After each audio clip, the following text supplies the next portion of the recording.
Hello viewers, আসসালামু আলাইকুম। আজ আমি স্ট্রাকচার মেকানিক্সের ভরকেন্দ্র মানে ষষ্ঠ অধ্যায়ের একটা ম্যাথ নিয়ে আসতেছি। মানে এর আগে আমি বেসিক মানে সূত্রগুলো দেখাই দিয়েছিলাম। এখন আমরা কি একটা ম্যাথমেটিক্স সলভ করার চেষ্টা করব। উদাহরণ হইতেছে 1 নম্বর উদাহরণ, মানে ভরকেন্দ্র সমস্যাবলীর সমাধান। এই ম্যাথটা আমরা সলভ করার চেষ্টা করবো, যেহেতু আই সেকশন। এই ম্যাথটা কিন্তু হেভি ইম্পর্টেন্ট। এটা আমরা এখন কি সলভ করব। প্রথমে আমাদের এইগুলো ম্যাথ কিন্তু দুই নিয়মে করা যায়, একটা সেকশন আর একটা আছে অন্য, সেটা আমার এই মুহূর্তে খেয়াল নেই। প্রথমে আমাদের কি ওয়াই সেকশন, যেহেতু আই সেকশনটি ওয়াই অক্ষ ওয়াই অক্ষ প্রতিসম অক্ষ, কিন্তু যেহেতু ওয়াই অক্ষ কিন্তু আনুভূমিকভাবে কিন্তু কাটা যায় না, যেহেতু উলম্ব বর্ণে ওয়াই সেকশনভাবে কাটিয়ে নির্ণয় করতে হবে। প্রথমে আমাদের সূত্রটা পড়ছিলাম প্রথম যে ক্লাসটি, যারা অবশ্যই দেখেন তারা অবশ্যই প্রথম ক্লাসটি আমার দেখবেন, মানে সূত্রগুলো দেখাই দিয়েছি।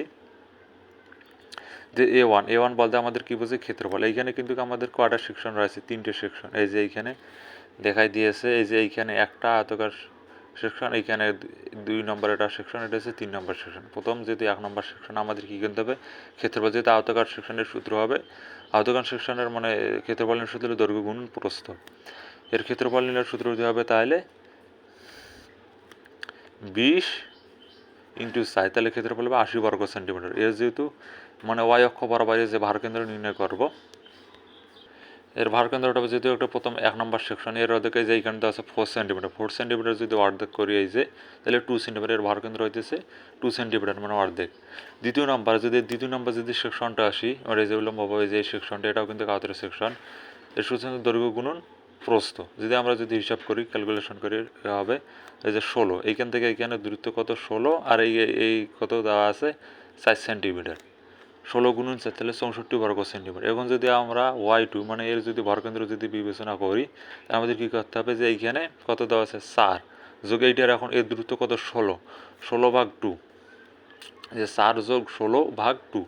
এই যে প্রথমে এইখান থেকে এইখানে দূরত্ব করছে, আমরা যেহেতু এইখানের ভরকেন্দ্র নির্ণয় করবো, তাহলে 16 অর্ধেক 2 কত হইতেছে 12 সেন্টিমিটার ওইটার ভরকেন্দ্র। এখন এ থ্রি যদি 3 নম্বর সেকশনের ক্ষেত্রফল হইতেছে 16 ইন্টু 4 সেন্টিমিটার, তাহলে 4 ছিল কি 64 বর্গ সেন্টিমিটার। ওয়াই3 এর মানে এর হবে ভরকেন্দ্র হবে প্রথমে এই যে এইখান থেকে কত 4, এখানে কত 16, কত 20, 4 অর্ধেক কত 2, তো 22 সেন্টিমিটার কী হবে এর ভার কেন্দ্র হবে ওয়াই2 এর। কারণ আমরা যিনি ওয়াই যে সূত্রটি পড়ছিলাম প্রথম ক্লাসে, সেই সূত্র অনুযায়ী এখন আমরা কি মানগুলো বসাবো। প্রথমে আমরা বার করেছিলাম এ ওয়ানের ক্ষেত্রফল বার করেছিলাম 80 সেন্টিমিটার, এবং ওয়াই এর ওয়ানের ভারকেন্দ্র 2 যোগ এ2 ক্ষেত্রফল বার করেছিলাম কত 64 বর্গ সেন্টিমিটার, এবং ভারকেন্দ্র বার করেছিলাম ইন্টু 12 যোগ, আর এ3 ক্ষেত্রফল বার করেছিলাম কত 64, এবং ভারকেন্দ্র বার করেছিলাম 22। আর যেহেতু এ1 এ2 এ3 যে ক্ষেত্রফল মানে করেছিলাম, যে ক্ষেত্রফলের সবগুলো যোগফল এইখানে 80 64 তাহলে মান বেড়ায় আমাদের ক্যালকুলেশন করলে 11.23 সেন্টিমিটার। মানে যেহেতু আই সেকশনটি ভরকেন্দ্র, এবি রেফারেন্স অক্ষ হতে 11.23 সেন্টিমিটার উপরে অবস্থিত। এটাই মূলত কাঙ্ক্ষিত অ্যান্সার। যদি আশা করি কেউ ম্যাথটি বোঝে না, অবশ্যই আমাকে কমেন্টের মাধ্যমে জানাই দেবেন, আমি বুঝিয়ে দেওয়ার চেষ্টা করবো ইনশাল্লাহ। পরবর্তী ক্লাস নিয়ে আবারও আসবো ইনশাল্লাহ। কারো যদি কোথাও ভরকেন্দ্রে কোনো সমস্যা থাকে অবশ্যই কমেন্টে বলে দেবেন।